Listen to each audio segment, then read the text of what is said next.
living for the laughs. You'd watch. I'd watch. Wouldn't you?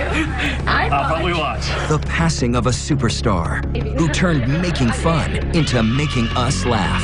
No target off limits, especially herself. My husband said, let me help you with the buttons, and I said I'm naked. From red carpet dresses. As a dress, I hate it. As something to wash the bird off my car, I love it. To trash-talking takedowns. From reinventing herself through years of plastic surgery. To cracking up Barbara Walters through years of friendship. Every time I cross my legs, my mouth snaps open. Tonight, new details from inside the hospital from one of her closest friends. I was given the privilege of getting to say goodbye. Her triumphs and tragedies, and what she told David Muir about Johnny Carson. Hung up on me. He never spoke to me again. How she overcame them all with humor and heart, letting the cameras in on her life with daughter Melissa. I've had an amazing life. If it ended right now, amazing life. Joan Rivers, living for the laughs. Here's David Muir. Good evening. Tonight here, saying goodbye to a comedic legend, Joan Rivers. Fans across this country and the world still sending their messages of support. Her daughter Melissa by her side right up until the end. Tonight here, what we found, Joan Rivers in her own words on what she hoped would happen when she died. Also this evening, the pain behind her humor, her husband taking his life, that last phone call with Johnny Carson. And tonight, the investigation into what happened during what was supposed to be a routine procedure, as we look back on Joan Rivers living for the laughs. Tonight, the flowers on the doorstep of the apartment building where Joan Rivers lived here in New York. In Los Angeles, on her star on the Hollywood Walk of Fame. America remembering a legendary comedian now gone. It was just last week the 81-year-old had a packed schedule, doling out some of that classic celebrity ribbing on her E! show, Fashion Police. It looks like it's gonna split at any minute, like Beyonce and Jay-Z. I'm scared. Then performing for a nighttime crowd at a New York theater. It was the very next day Rivers was undergoing a routine procedure on her vocal cords at a medical clinic when something went horribly wrong. She went into cardiac arrest. Authorities rushing her to New York's Mount Sinai Hospital. How was your mother? Her daughter Melissa, her only child, racing from Los Angeles to be by her mother's side. We're all praying for your mother, Melissa. Prayers coming in for Joan Rivers from all over the world. But after a week in the hospital in a medically induced coma, Rivers was taken off life support. Inside Edition's Deborah Norville, a close friend of nearly 25 years, was right there at the hospital. At a certain point, it was clear that the Joan that we loved was not a Joan that we would get to be with again.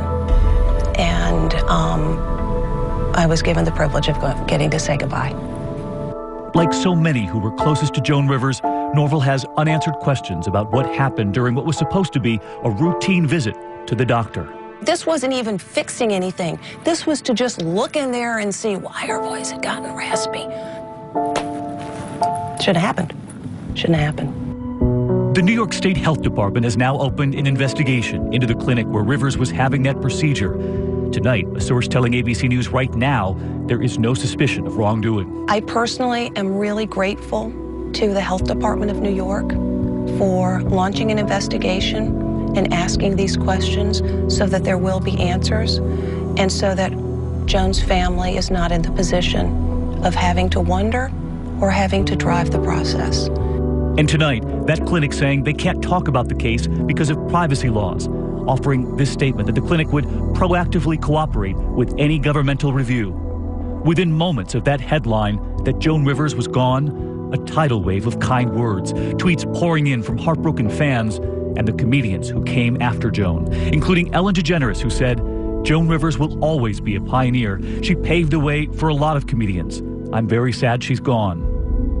Tonight here, we focus on her life, one filled with pioneering triumph and personal tragedy, all of it fueling her humor. My wedding night, she said, bring along something black and sexy. I took Diana Ross. I It was just a few years ago we went to find her, down those stairs at a New York comedy club. Hey, Joan. Yes. Are we bugging you? A career that began nearly 50 years ago when she burst onto The Ed Sullivan Show. Here is Little Joan Rivers. Weren't you pregnant, Annette Sullivan? Pregnant and you weren't allowed to say it. Soon we're going to hear the pitter-patter of little feet. And that was breaking ground. That was breaking ground to say pitter-patter of little feet. May I say, Mr. Sullivan, I'm delighted to be here. Hers was a trailblazing journey. On that day, she was also being chronicled by a documentary crew. And there was Joan, joking about her own mortality. They're praying that I'll die during this filming. Wouldn't that be great?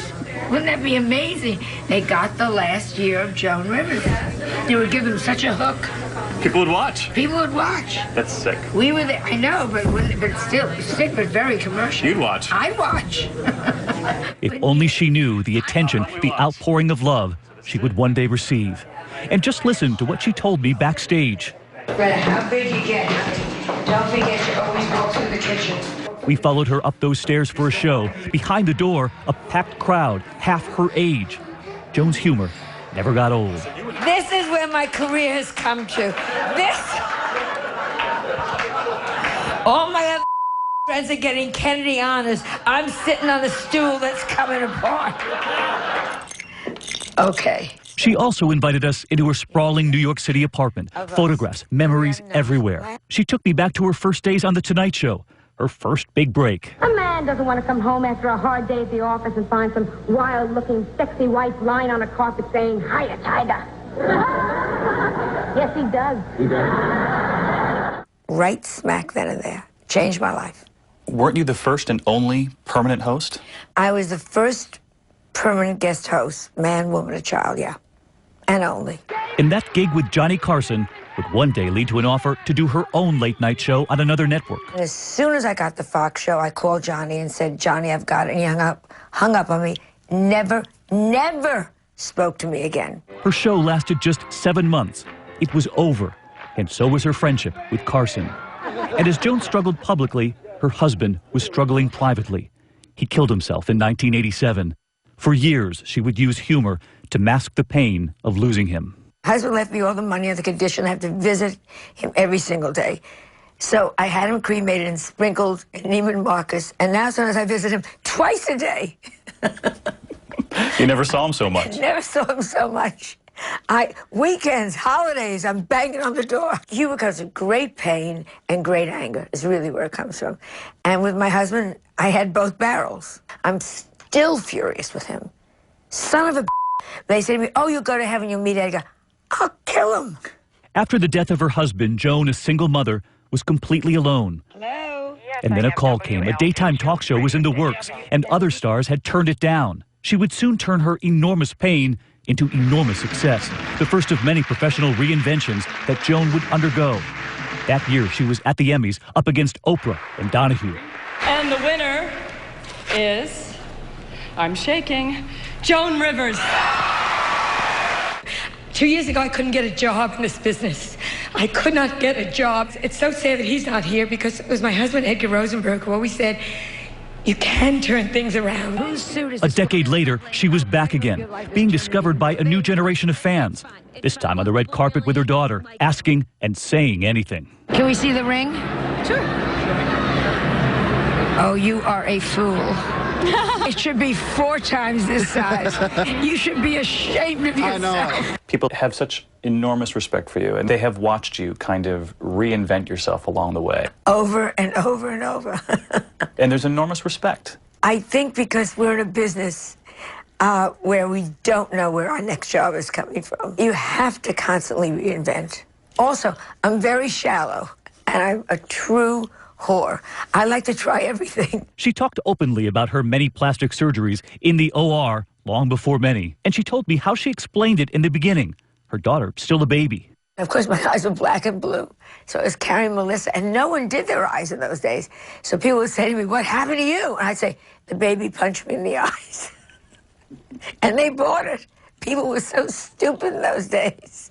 Poor Melissa. Poor Melissa. Kids go, "Kid hit me in the eyes." And as we would all learn, behind all of that humor, her humility. I'm proud of nothing, my darling. I am swimming upstream. I think the key through life is if you don't laugh at yourself, you're an ass. You're a fool. And anyone that doesn't laugh at themselves, they are so out of my book. And tonight, Her daughter Melissa reminding the world of that same message, offering this statement. My mother's greatest joy in life was to make people laugh. Although that is difficult to do right now, I know her final wish would be that we return to laughing soon. And as we would discover in her memoirs, Rivers herself knew exactly what she wanted when she died. I want my funeral to be a huge showbiz affair with lights and cameras and action. I want craft services, I want paparazzi, I want publicists making a scene. I want it to be Hollywood all the way. Don't give me some rabbi rambling on. I want Meryl Streep crying in 5 different accents. I want to look gorgeous, better dead than I do alive. I want to be buried in a Valentino gown. I want Harry Winston to make me a toe tag. Dang, she would love every bit of this publicity. Joan was the first 15 minutes on all the morning programs today. Joan would love this. When we come back, Barbara Walters and Joan Rivers. 25 years of friendship and truth-telling about the career that almost didn't happen. I was fired from the job every night. Owner would come back and say, "You're gone." Next on 2020.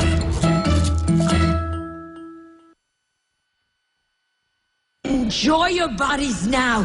Oh, without a brassiere, this is how I go to the bathroom. I mean, it is just... I use my left boob now as a stopper in the tub. I mean, you feel me? Yes. Still making us laugh, the humor of Joan Rivers. And as you know, I learned myself here, interviewing Joan Rivers was always unpredictable. She was a dear friend to ABC News, sitting down with honesty, humility, and such candor through the years. But as Barbara Walters often learned over 25 years of friendship, you still did not know what was coming. It seems to me that everybody out here has a name for their house. You have a name for your house? Mortgage Manor. When I interviewed her back in 1982, Joan Rivers was flying high. She was one of the hottest nightclub acts in America, on the road almost 10 months a year, earning up to $100,000 a week. She was the brash blonde who lived larger and louder than life. Can we talk here? You want to know what bravery is? Bravery is to make a gynecologist's appointment and to show up. That is what bravery is all about. Nothing embarrasses you. On stage, nothing. Yeah. In private life, everything. You're very different off stage than on. What's the difference? On stage, I say all the things I think about in the shower. You know, it's like if you go to a party and the next day you say, I should have said that to that one. I should. And then the nice thing is you go on stage and you say it. Because I'm very shy and I'm very pulled back. I hate to meet new people. And I'm very intimidated by the greats. Did you become a comedian because it's your way, perhaps, of saying, you're not going to make fun of me, you're not going to tear me down, I'm going to do it before you? Absolutely. Absolutely. If you tell them first, then they can't get you. They can't get to hurt you. Born Joan Molinsky, she grew up in Larchmont, New York. Oh, the ugliest child ever born in Larchmont, New York, okay? Doctor looked at me and slapped my mother. You want to hear stories? Then he pushed me back in and screamed, she's not done yet. How did a nice Jewish girl, daughter of a doctor, become a comedian? We all want to be actresses. How did your parents feel when you said, I want to be in show business? Terrible scene. If I had come to them and said, I want to be a doctor, they said, go, do it. If I had said, I want to be a rocket scientist, they would have said, isn't that nice? I said, I want to be an actress. And my father, whenever a prostitute came to his office, they would say, I'm an actress.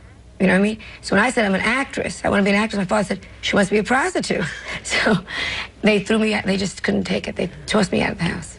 A Phi Beta Kappa graduate of Barnard College, Joan started her career calling herself Pepper January, comedy with spice. I was singing in strip joints, I'm in love with Mr. Clean. I was doing singing, you know, and they would just go crazy. You know, take it off. And then if I had, it would have been worse. Those early years were lean and hungry days. No stage was too humble for a woman who was cracking the glass ceiling of an all-white male comedy club. What was it like? Oh, Barbara, the worst. It was awful. It was horrendous. And I was fired from the job every night. I would do these shows, one show, and then the owner would come back and say, you're gone. Were you that bad? I was performing, and over the loudspeaker, the owner said, get her out of here. It was awful. And because of that, I was fired so often that not to this day, up to about 3 years ago, I would leave nothing in the dressing room. I was so superstitious. Because the worst part is to come back the next day when you've been fired and have to pick up all your makeup and explain to all the cleaning people. We now know those years of trawling the seedy nightclub circuit finally paid off. February 17th. I think it meant anything to me. At what time? Exactly. I knew you. Just a moment did you walk out on the stage. And I had been kicking around in the business for 6 years before that, and told 3 weeks before my agent, "You're too old and you're not funny." And I went on the Carson show as a girl writer. I had been brought to the Carson show 7 times. I had auditioned for them 7 times. And got turned down. 7 times turned down. And I was in the village and starving, and it was a horrendous period for me, terribly down, terribly depressed.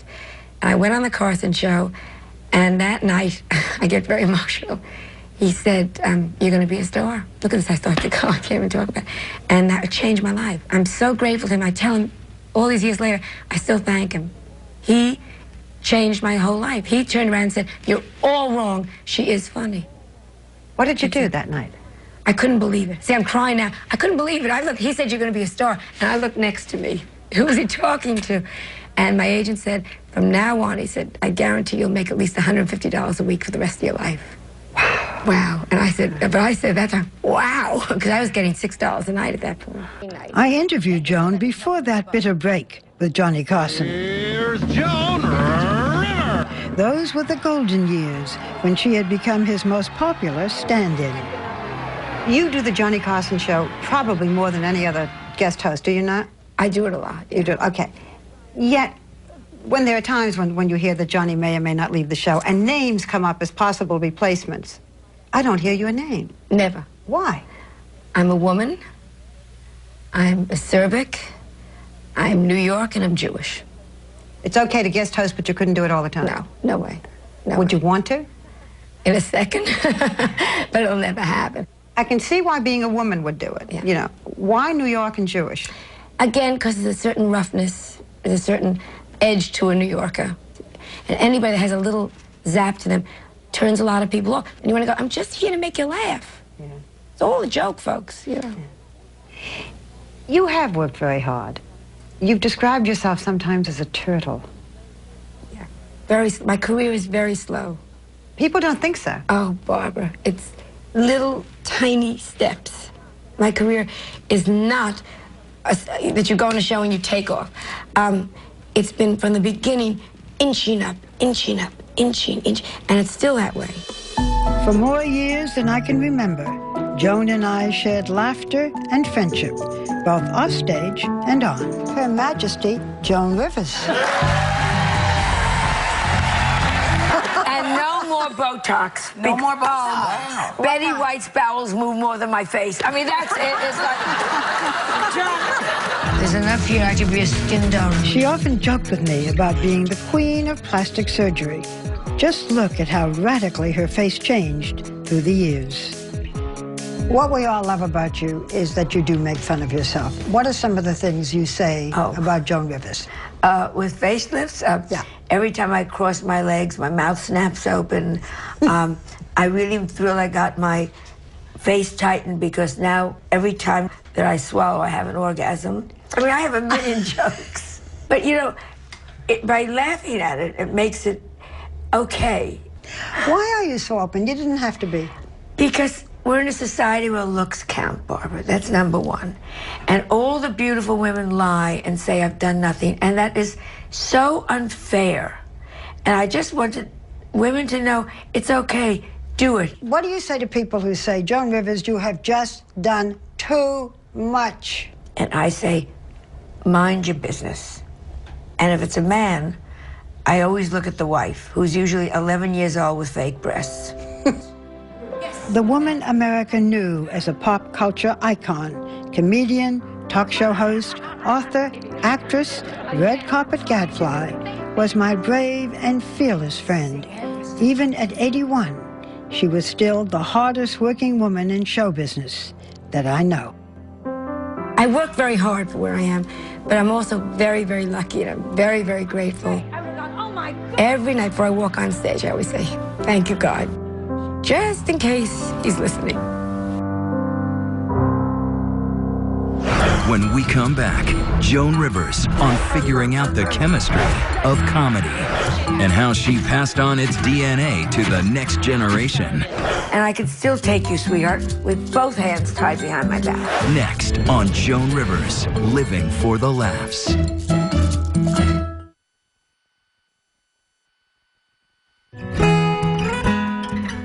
Joan Rivers, a comedy legend, continues. Here now, Chris Connolly. She would not go gentle into any good night. Joan, look this way, sweetie. Some of her later years saw Joan Rivers trying to pick public fights, as she did on David Letterman's Late Show with the singer Adele. Oh, yeah, lovely woman. Oh, yeah. No, she's thin. Can we just talk to each other here? Yet this past July, she would walk off a CNN set when interviewer Frederica Whitfield characterized Rivers' critiques as mean. You sell out on stage, even with your fashion critiquing. While it's very mean in some ways, people can't wait to hear what you have to say. Really? It's not mean? Stop it with, and you do this, and you're mean, and you're that. You are not the one to interview a person who does humor. Sorry. Are we serious?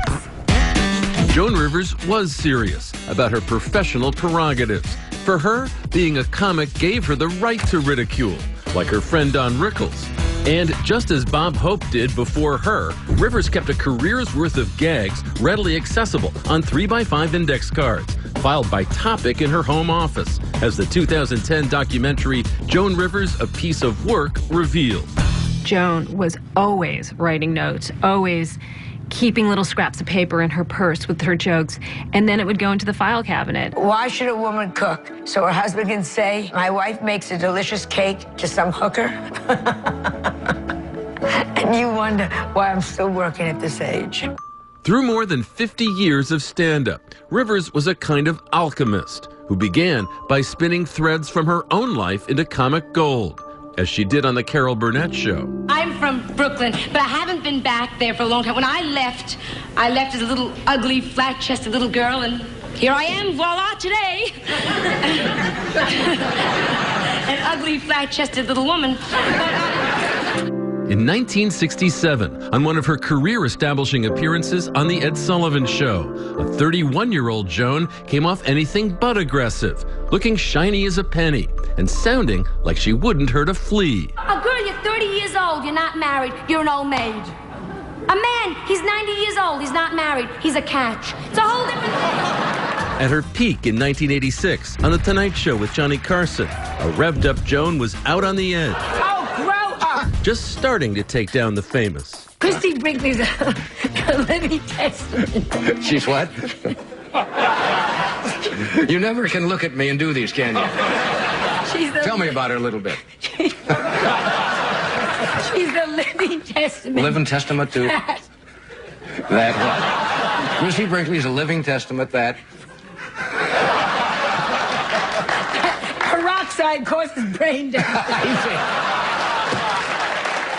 While she gleefully pushed the pre-cable envelope on relationships with unsentimental smarts and the candor of a cab driver. Don't you think men really like intelligence more when it comes right down to it? Ah, please. No man has ever put his hand up a woman's dress looking for a library card. By the 21st century, she was suns out, guns out on the red carpet, teeing off on award show celebrities with their fashion foibles. It's the first time I've ever seen a woman with a case of blue balls. I mean, it's just like... Ouch? Yet for Rivers, it wasn't about being mean. It was about being funny. She really believed that by insulting someone or taking them to task, she was actually doing them a favor. She actually believed that it was a kind of great compliment, that it meant they were relevant. She did not see her insults as being terribly insulting. Her unabashed willingness to go there would empower everyone from Kathy Griffin to Wanda Sykes. I tried waxing for the first time, yeah. I smacked the shit out of her. Her fearlessness shining in the work of such super smart comic superstars as Tina Fey, like Rivers, a Second City alum, and Amy Poehler, here at the 2013 Golden Globe. I haven't really been following the controversy over Zero Dark 30, but when it comes to torture, I trust the lady who spent 3 years married to James Cameron. Influenced herself by Phyllis Diller, Rivers weaponized day-to-day domestic front comic riffs into something like social criticism of the rituals of suburban life in New York's Westchester County. I'm from a little town called Larchmont, where if you're not married, if you're a girl, and you're over 21, you're better off dead. It's that simple, you know? A new generation would give Rivers her propers, as Sarah Silverman did on the web series In Bed with Joan. Women run comedy. It's all Tina Fey and Whitney Cummings and Joan Rivers and all those hacks. That's enough. In an old-school showbiz world, dominated by men who flaunted their privilege, Rivers fought for opportunities, battling to be paid what she was worth, hosting her own shows without compromising her viewpoint or her sass. I don't know if any of you saw in the paper, we have been banned in Boston, which I think is wonderful. WXNE, so pick a finger, WXNE. From stand-up to internet snark, if you seek Joan Rivers' influence, just look around and laugh, even if this comedy matriarch never wanted to be seen as a pioneer or a trailblazer. I don't like when the ladies come up and say, oh, you broke barriers for women. You're going to go, I'm still breaking barriers. That's starting with it. And I can still take you, sweetheart, with both hands tied behind my back. Next, how Joan turned family life into the family business, dealing with the tragedy of her husband's suicide. I'm still furious with him. Son of a you checked out? Go yourself. And duking it out with Melissa in a movie about themselves, playing themselves. Are you angry about something? I'm angry about a lot of things, okay? Okay. We'll be right back. 2020 continues with more of Joan Rivers, living for the laughs. Here's John Quinones. Joan Rivers' personal life was so intertwined with her career that to separate the two was to do the impossible. Mom, you look amazing. Melissa, I saw what's going on under my chin. I don't want to be the one the president has to pardon on Thanksgiving. Much of the time, if she wasn't on stage doing stand-up, she was with her 46-year-old daughter, who was often part of her work. Reality TV, competition shows, red carpets, all woven into Joan's personal life. I think people really, really responded to the relationship between the two of them, and they were very codependent on each other. They did all the things that probably mothers and daughters are not supposed to do, but they loved each other so much. She was the ultimate Jewish mother, always looking after her family. Where are you going? Meetings. Like that?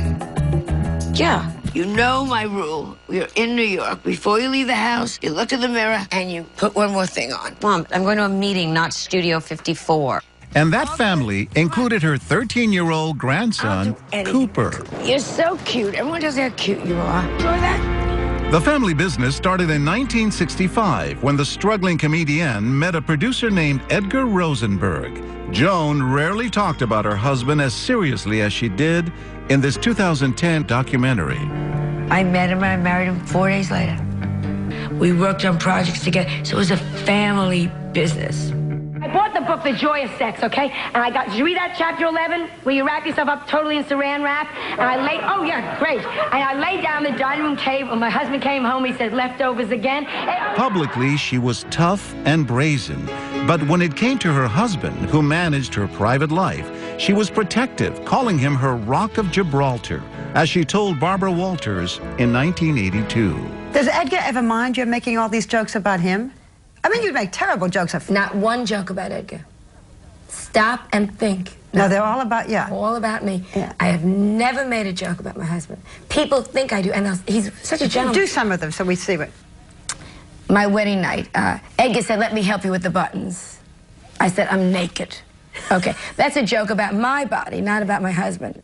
3 years later, she and Edgar gave birth to their daughter, Melissa, and they moved their family to Los Angeles. When I got married, thank goodness, I always knock on wood, my mother thrilled. She wore a cheerleading outfit. I mean, just standing there going, hooray for Joan. In spite of her tireless work as a stand-up, Joan tried to be home every night, as Melissa explained in the documentary. Everyone's like, oh, what was it like living with a legend? Which is why I always say to people, it's like you don't realize how in these very extraordinary, abnormal circumstances, what a normal world my parents created. As Melissa grew from young girl to teenager, Joan's career was taking off. It's the Late Show starring Joan Rivers. In 1986, Joan launched that late-night talk show on Fox, making her husband the executive producer. But when the show failed, Edgar took it very personally. Soon after, Joan and Melissa got an unimaginable phone call. Edgar had committed suicide. Mother and daughter were shattered. I'm still furious with him. Son of a. They say to me, oh, you'll go to heaven, you'll meet Edgar. I'll kill him. You left me with no money, a child that was destroyed, no career, and you checked out? Go yourself. Melissa was also bitter, but it was aimed at her mother. It was very hard in the beginning because she blamed me. Joan left Malibu to return home to New York to make a new beginning. It was a terrible year. And finally I said, I'm going back to New York and I'm going to do something. So I called Neil Simon and said, can I try out for Broadway Bound? And then we got Emmys, and it was a great show. Professionally, Joan was starting to pick up the pieces, but personally, she was still trying to rebuild her relationship with her daughter. And they found their own way to deal with the lingering grief in front of the camera. Are you angry about something? I'm angry about a lot of things, okay? In what they called a cathartic experience, they made a movie playing themselves. First off, Mother, I'm very, very angry at you. Since Daddy died, you have not spent 1 minute at home. As they continued to heal, Joan started including Melissa in her work. And what about the shoes? Hello? Melissa, the straight man. Oh, my God. To Joan's punchlines. Look at the old coot on the scoot. I've had enough of this silliness. They even moved into the same house, showcasing their lives in a reality TV series. A little dribble. Why is your dog in my house? You know I always travel with Lola. She's the Gail to my Oprah. Joan Rivers' high wattage talent was so bright over the decades. Her entire family shared the spotlight. I love you, and your life has meant something, and more importantly, you've meant something to me. You've made a difference. I hope as you get older, you will get your face stuck. I knew this was where he was going. I knew it. I knew exactly that was going to be the joke.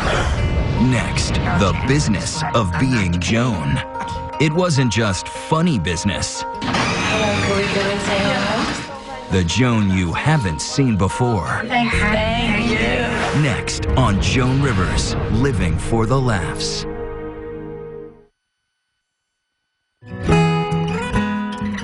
"2020 continues. Once again, John Quinones. Joan Rivers was more than a comedian. She was a brand. A one-woman empire worth an estimated $150 million. Like I'm a racist. Yeah, right. Let me tell you, I don't give a if you're white or black or yellow or green as long as you can do my hair. It is, oh, yes! At the age of 81, Rivers was still a tireless dynamo. Just last week, covering both the MTV VMA Awards and the Emmys. We'll be back in a jiffy with more looks that are iffy. In one of Rivers' most insightful moments, shown here in the documentary Joan Rivers, A Piece of Work, we see that drive and determination to stay relevant. I'll show you fear. That's fear. If my book ever looked like this, it would mean that nobody wants me, that everything I ever tried to do in life didn't work. Nobody cared, and I've been totally forgotten. She had many stories of, not getting the check when she was a woman performing by herself at a nightclub and coming back the next day and the check wouldn't be there.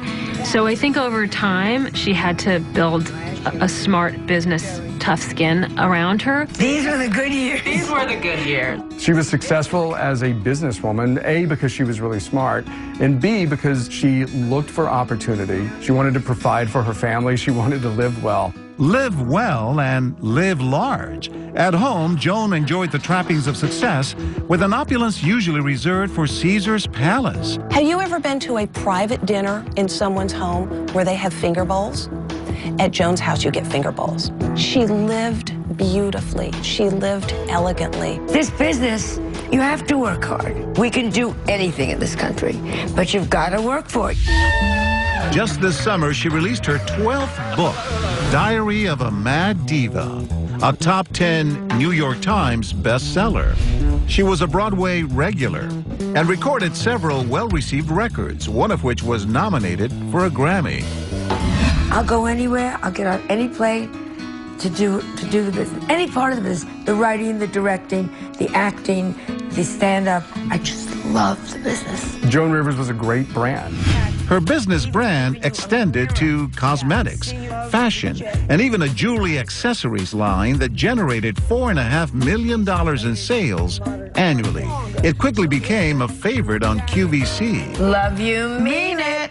It all came from that instinct that she felt like she was one of our customers. She felt like she knew what that customer wanted and cared about, and she could bring that customer a little joy and a little inspiration. Behind that public persona and brash comedy, a softer side of Rivers, bringing smiles to others in an entirely different way. She was so incredibly generous, you know, with her money. There's a moment in the film where she's writing checks. I mean, stacks of checks. It was a small industry. Most people that work with me, if they have children, I send the children to private schools. Joan competed for God's Love on Celebrity Apprentice in 2009. She ended up winning, and with it, more than $500,000 for her beloved charity. She saved us in some ways during the worst of the recession.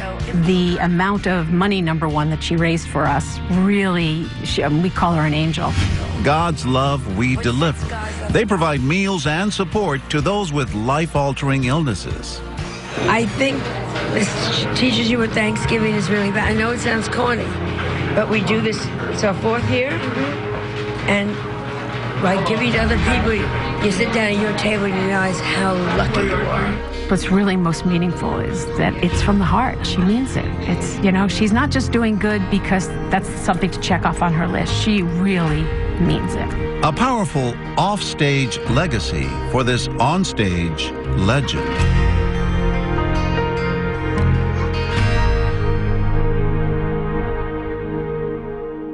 Joan Rivers remembered tonight, living for the laughs. And we're going to leave you now with more of Joan, who once said, "I succeed by saying what everyone else is thinking." And we're thinking we're going to miss her. I'm David Muir from all of us here at ABC News. Thank you for watching. Have a good evening. Good night. Can we talk? It was cutting edge then. When I got pregnant, the rabbit died out of shock. Let me tell you. Oh. Is sweet now. Mr. Rivers, you've had a baby. Oh, good. Is it healthy? Yes. Good. Is it white? Yes. Good. Should be taking something that is so painful that we can barely look at it and making it palatable and making it funny. Hey, Mom, her way of coping through everything is comedy. I look like the porno award. You could say anything now. Much more honest and much more right down to the bone. This is the face of comedy, but I am proud to say, just like our flag, in its lifetime, this face also has had 50 stars on it.